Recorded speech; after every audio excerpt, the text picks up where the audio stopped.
Hai semuanya, Assalamualaikum warahmatullahi wabarakatuh. Apa kabar teman-teman hari ini? Semoga semuanya sehat ya. Teman-teman, di sini aku lagi berkegiatan nyetrika baju. Seperti yang teman-teman tahu, kalau untuk perawatan pakaian di sini aku jadwalin nyuci baju dan juga setrika baju per 3 sampai 6 hari sekali ya. Jadi nyuci bajunya 3 hari sekali, terus juga nyetrikanya 6 atau 7 hari sekali. Nah, sembari aku berkegiatan rumah tangga, di sini aku mau bahas tentang deflasi ya, yaitu pelemahan ekonomi yang disebabkan oleh menurunnya daya beli masyarakat secara keseluruhan, khususnya yang dipengaruhi oleh kaum menengah ke bawah. Deflasi ini disebabkan bukan karena tingginya bahan pokok ya teman-teman, tapi justru kebalikannya, yaitu dikala bahan-bahan pokok sebenarnya sedang stabil, bahkan ada beberapa bahan pokok yang turun harga, tapi daya beli masyarakat secara keseluruhan itu malah menurun. Ini sebenarnya karena apa sih? Nah, yang terjadi di saat ini pada negara kita itu mayoritas terjadi karena penghasilan dari income per kapita masing-masing orang itu menurun, khususnya bagi kaum menengah ke bawah. Terus juga ada juga yang kehilangan penghasilan yang disebabkan oleh kehilangan pekerjaan. Ini semua terjadi juga dari berbagai macam aspek ya. Jadi deflasi ini sebenarnya bisa dibilang ada sisi positifnya dari kestabilan harga bahan pokok, tapi yang dampak buruknya adalah pelemahan daya beli masyarakat, yang mana ini sangat berpengaruh dalam perputaran ekonomi ya, karena di dalam hidup pastinya roda perputaran ekonomi itu yang dibutuhkan adalah kestabilannya, di mana memang perputaran ekonomi sangat berdampak untuk kehidupan kita sehari-hari. Kenapa terjadi pelemahan padahal harga bahan pokok cenderung stabil? Ya karena itu ya. Dan kenapa akhir-akhir ini khususnya di daerah aku terjadi kayak kehilangan pekerjaan secara massal atau PHK massal? Katanya sih ya, yang aku dengar itu karena permintaan bahan atau permintaan barang produksi dari beberapa pabrik itu memang melemah. Hal ini dikarenakan kondisi yang tidak bisa bersaing harga gitu ya. Karena mungkin di beberapa negara modern barang-barang produksi itu dikerjakan oleh tenaga mesin, sedangkan di negara kita barang produksi masih dikerjakan oleh tenaga manusia. Otomatis jauh lebih cepat yang barang-barang dari luar negeri atau impor ya. Terus otomatis juga kondisi ini bisa memperkecil kos untuk pengeluaran pembayaran karyawan karena barang-barang tersebut diproduksi oleh mesin, beda dengan di negara kita.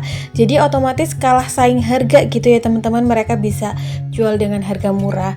Dari kondisi ini tentu saja sangat memprihatinkan kondisinya, apalagi sekarang orang-orang yang terkena dampak PHK itu belum mendapatkan pekerjaan kembali. Karena tidak bisa ditutup mata ya, kondisi zaman sekarang itu sangat sulit mencari pekerjaan. Bahkan untuk generasi produktif Gen Z sekarang juga sulit mencari pekerjaan untuk diri mereka di kondisi seperti sekarang ini. Rasanya itu seperti berbanding terbalik ya, antara perkembangan teknologi yang modern dan tinggi dengan ketersediaan lapangan pekerjaan. Tentu saja kehilangan pekerjaan ini sangat berdampak untuk ekonomi secara keseluruhan, terutama pelemahan daya beli ya. Karena orang-orang mau beli pakai apa kalau mereka itu kehilangan penghasilan mereka. Jadi ini juga masalah PHK massal akan berdampak juga kepada pelaku-pelaku usaha, terutama kayak pedagang-pedagang. Karena transaksi jual belinya otomatis jauh jadi lebih sepi ya, atau tidak sering. Ya mau bagaimana membelanjakan uang ya kalau penghasilannya itu nggak ada.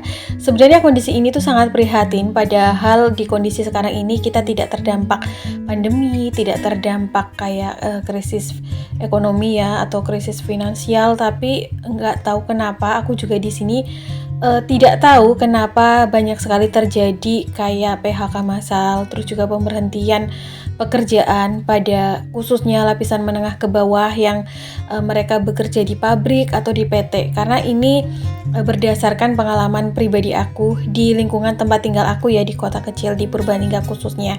Banyak sekali dari rekan, tetangga maupun kerabat dan teman yang aku miliki itu banyak sekali yang sekarang udah nggak kerja gitu ya karena pemberhentian itu.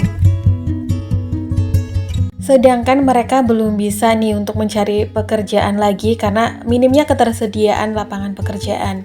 Maka dari itu kita semuanya harus benar-benar memutar otak ya teman-teman.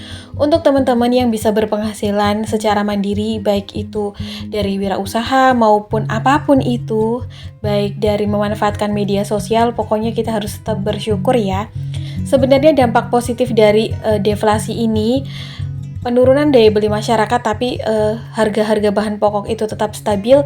Bagi yang keuangannya sehat dan memiliki dana ekstra, dana bebas, tentu saja kita bisa menghemat dalam berbelanja dan juga menaikkan tabungan kita.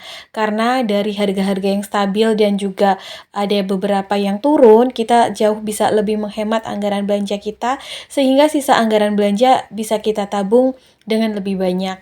Untuk beberapa orang yang kadang-kadang suka mengamati nih, kalau di negara kita sering terjadi pelemahan ekonomi dari berbagai macam dampak, kadang-kadang juga ada yang suka nyetok gitu ya untuk kebutuhan pokok saat harga-harga bahan pokok sedang stabil seperti sekarang ini. Tidak masalah teman-teman, itu kan bagian dari cara berhemat masing-masing. Yang penting tetap dalam skala yang wajar. Mungkin dalam beberapa atau untuk beberapa orang yang memiliki keuangan lebih dalam kondisi sekarang ini bisa menyetok kebutuhan pokok, karena aku sendiri teman-teman juga seperti itu kadang-kadang, karena berkaca dari beberapa kejadian dari tahun 2020 sampai sekarang di Indonesia itu sering banget terjadi terdampak atau pelemahan ekonomi yang disebabkan oleh berbagai hal. Dari yang pertama tahun 2020 itu pandemi ya, ini tidak bisa dihindari karena rata-rata setiap negara juga mengalami. Karena pandemi, otomatis pelemahan ekonomi terjadi karena banyak sekali orang-orang yang kehilangan pekerjaan, keterbatasan untuk berkegiatan dan mencari uang, dan juga dibatasi jam kerja.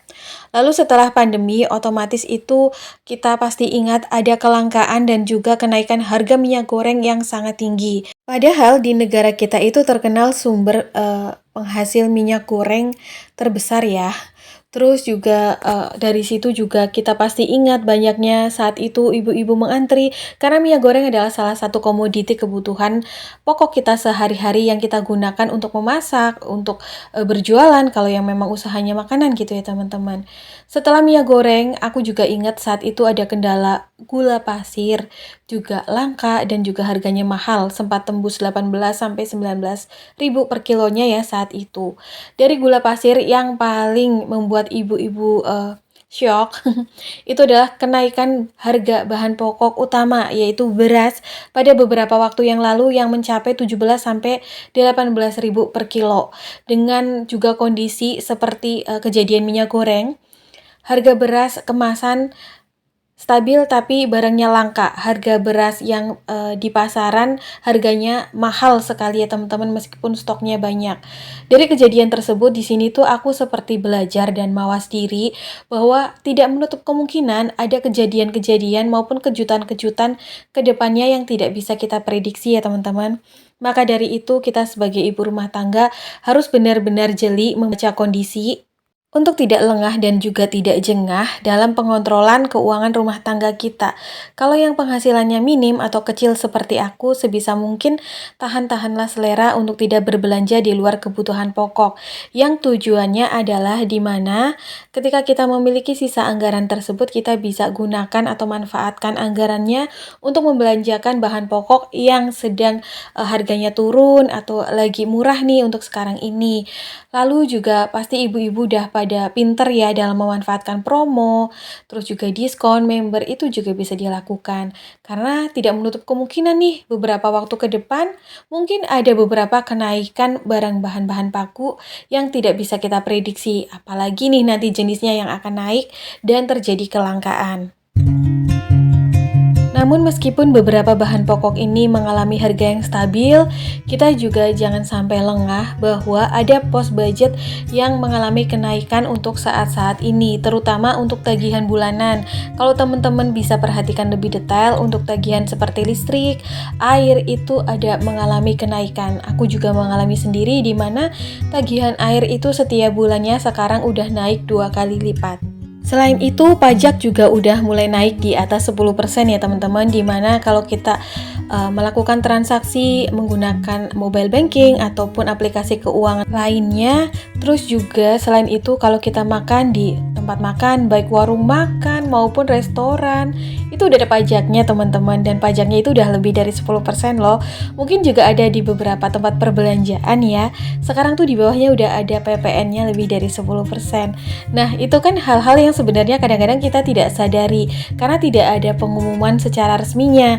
Meskipun ada, kadang-kadang tuh kayak lewat aja gitu ya, kita nggak ngeh gitu loh teman-teman. Maka dari itu kita jangan lengah dan jangan jengah ya teman-teman.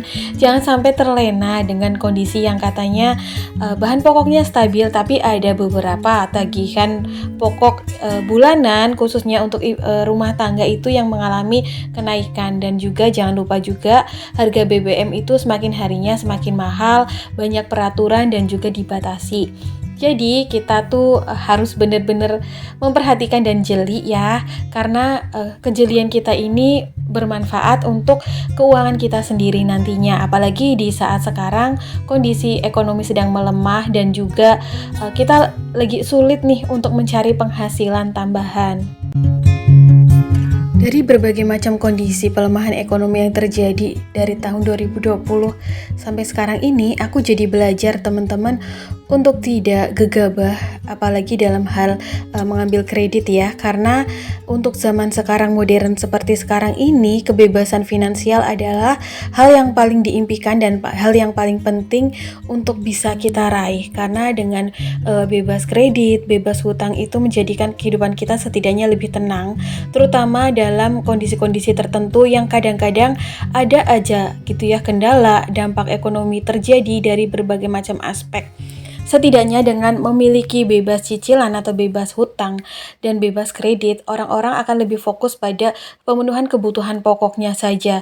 Karena untuk sekarang atau zaman sekarang, pemenuhan kebutuhan pokok aja itu udah tinggi, apalagi kalau ditambah dengan ada hutang atau kredit yang tersisa yang harus dilunasi. Jadi untuk teman-teman dan juga aku di sini yang memiliki atau masih memiliki kredit atau hutang, aku di sini masih memiliki kredit KPR ya teman-teman.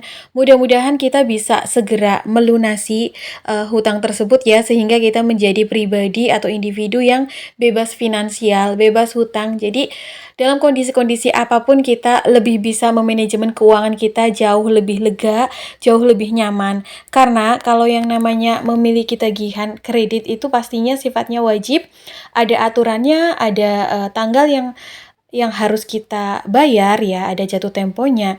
Sedangkan dalam pemenuhan kebutuhan rumah tangga yang misalnya nih kebutuhan makan sehari-hari, kebutuhan bulanan itu kan lebih fleksibel dalam pemenuhan kebutuhannya. Jadi mudah-mudahan dari kondisi ini semakin modern kehidupan, semakin mindful juga atau berkesadaran pemikiran kita dalam mengejar financial goals atau tujuan keuangan yang ingin kita raih. Kalau aku di sini tentu saja itu ya teman-teman, pengen banget financial freedom, bebas keuangan, di mana keuangan yang aku miliki bisa lebih lega aku atur dengan melepaskan diri dari hutang gitu ya. Mungkin ada beberapa teman-teman juga yang senasib dan sepenanggungan dengan aku ya, masih memiliki kredit KPR atau kredit lainnya.